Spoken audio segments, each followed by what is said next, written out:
Shalom, shalom, femmes de valeur, shalom, peuple de Dieu. Nous sommes à notre 3e jour de jeûne et prière où nous évoluons avec nos exhortations et le Saint-Esprit ne cesse de se révéler à nous et de nous faire du bien. Et en ce 3e jour, le Saint-Esprit nous donne comme sous-thème « Faites ceci en mémoire de moi ». Nous sommes dans le texte de base Luc 22, versets 19 à 20. Je lis au nom du Seigneur. Ensuite, il prit du pain et après avoir rendu grâce, il le rompit et leur donna en disant « Ceci est mon corps qui est donné pour vous, faites ceci en mémoire de moi ». Il prit de même la coupe après le souper et la leur donna en disant « Cette coupe est la nouvelle alliance en mon sang qui est répandue pour vous. » Amen. C'est l'alliance de mon sang qui est répandue sur vous. Nous sommes toujours aussi dans le livre de Marc, au chapitre 8, le verset 6. Alors, il fit asseoir la foule par terre, prit les 7 pains, et après avoir rendu grâce, il les rompit et les donna à ses disciples pour les distribuer, et ils les distribuèrent à la foule. La Bible nous dit, et ils les distribuèrent à la foule. La question que l'on doit se poser, c'est en une phrase qu'on nous dit, ils les distribuèrent. Mais si nous le mettons dans la réalité, nous sommes avec 7 pains et il y a 4000 hommes qui sont assis. Et on le divise en 2, ça fera 14, n'est-ce pas? Et on nous le donne pour que nous puissions le donner à ces 4000 hommes. Face à l'impossibilité, ils ont obéi et ils ont cru. C'est alors que le pain s'est multiplié. Ici, le Saint-Esprit veut nous emmener dans cette dimension-là, où face à l'impossibilité, nous croyons. Bien-aimé, face à cette impossibilité-là des calculs qui se présentent à toi, est-ce que tu crois que Dieu est capable? Sinon, le pain ne va pas se multiplier. Aussi longtemps que tu ne croiras pas, l'impossibilité demeurera toujours impossible pour toi. Mais lorsque tu crois que tu as un Dieu capable de tout, capable de rendre ce qui est impossible possible, c'est alors que tu vas expérimenter les dieux de toute possibilité. Lui, il n'est limité en rien. Il a toutes les solutions et toutes les possibilités. Je vois encore l'image de cette veuve de Sarepta qui n'avait plus rien, juste un peu d'huile. Et le prophète Élie lui dit de faire sortir les différents vases qu'elle a. Elle a obéi, elle a cru.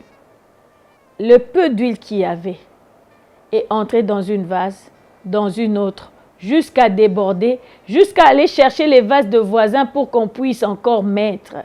Et lorsqu'il n'y avait plus de vase, l'huile s'est arrêtée.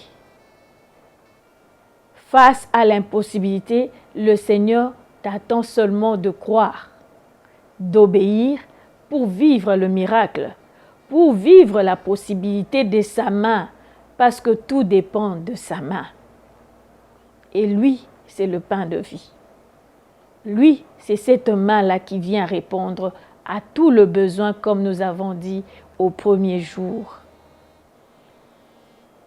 Le deuxième point, ou si vous voulez, la deuxième dimension dans laquelle le Saint-Esprit nous veut, c'est de pouvoir comprendre que par ce fraction de pain, par la Sainte Seine, le Seigneur veut que nous puissions nous rappeler que nous entrons dans une autre alliance.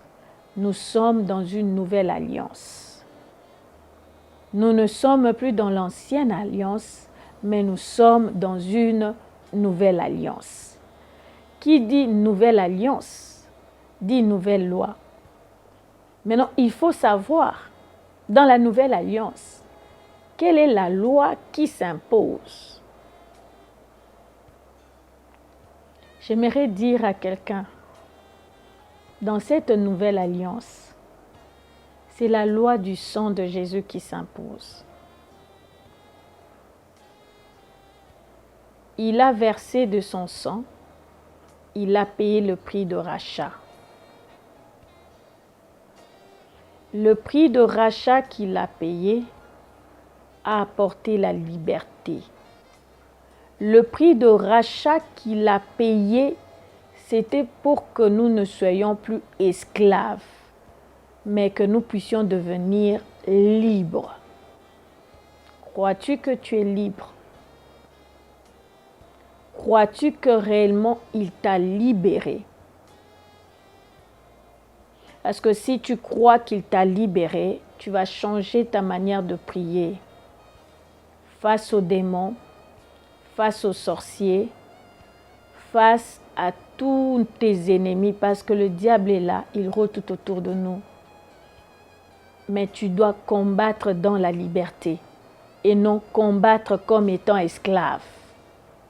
Celui qui combat dans la liberté connaît les lois de la nouvelle alliance. Il connaît son identité, il connaît le nom qu'il porte, il connaît le prix du sang de rachat. Et sur base de cela, il connaît le pouvoir et l'autorité qui lui a été conférée. Et lorsqu'il connaît toutes ces choses, il sait arrêter, il sait chasser, il sait déstabiliser, réduire l'ennemi à néant. La loi qui s'impose, c'est la loi de l'œuvre de la croix, où à la croix, Christ a déchiré les ordonnances et les lois qui nous condamnaient. Ainsi, les lois établies qui planaient sur vous n'ont plus le droit de planer. Dans la nouvelle alliance, c'est la loi de l'œuvre de la croix qui marche sur nos fronts, qui marche avec nous. Et cette loi ne peut s'appliquer que si et seulement si nous croyons. Si et seulement si nous croyons, c'est alors que tu chasseras les esprits impurs. C'est alors que tu arrêteras l'œuvre de sorciers avec autorité et foi. Tu n'auras plus peur d'eux, mais eux, ils auront peur de toi parce qu'ils savent. C'est un peu comme quand on est devant le chien. Le chien sait sentir que tu as peur de lui.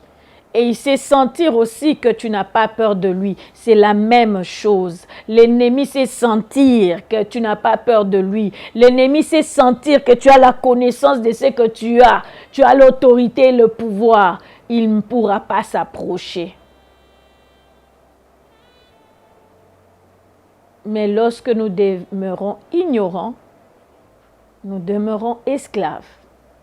Nous demeurons sous la servitude de l'ennemi. Et il peut nous envoûter comme il veut, il peut nous emballer comme il veut, il peut faire tout ce qu'il veut. Mais la bonne nouvelle est que ce matin, le Saint-Esprit vient réveiller quelqu'un. Le Saint-Esprit vient faire comprendre à quelqu'un que les réalités spirituelles que je suis en train de te montrer, ce n'est pas pour que tu puisses avoir peur, mais c'est pour que tu t'élèves dans cette position d'autorité que je t'ai conférée pour pouvoir arrêter, pour pouvoir déstabiliser, pour pouvoir réduire à néant. Parce que je t'ai tout donné, je te donnais mon nom, je te donnais mon sang, je te donnais le feu. Tu as tout entre tes mains, tu as tous les atouts pour combattre en vérité et en esprit. Le troisième point, toujours, et le tout dernier point, dans la révélation de rompre le pain, c'est la ligne de la séparation par le sang de Jésus.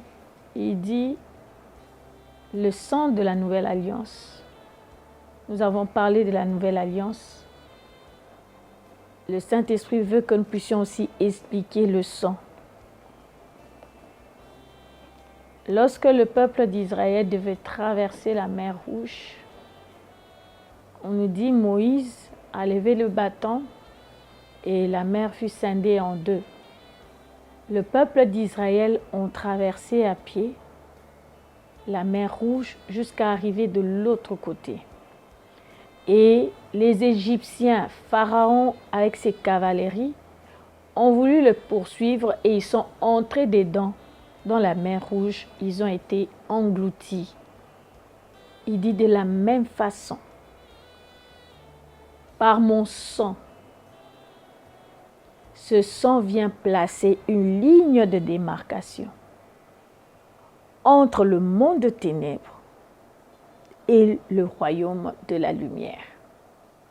Vous qui faites partie du royaume de la lumière, prenez conscience que j'ai tracé une limite, j'ai tracé une séparation entre vous et vos ennemis. Ceux-là qui cherchent à vous poursuivre seront engloutis par mon sang. Ceux-là qui connaissent la vraie valeur de mon sang, qui est communiqué à leur sang, doivent comprendre ce matin que mon sang vient le dissocier du sang de sorciers, du sang des alliances de famille, du sang de la malédiction, du sang des sacrifices de famille et de ce sang-là. Parce que désormais, ils font partie de mon royaume. Alors, invoquez mon sang à chaque réclamation qui s'élève au-devant de vous pour stopper, pour séparer, pour interdire à l'ennemi de pouvoir avoir accès dans votre vie, que ça soit spirituel, que ça soit physique, que ça soit matériel. Que Dieu bénisse sa parole.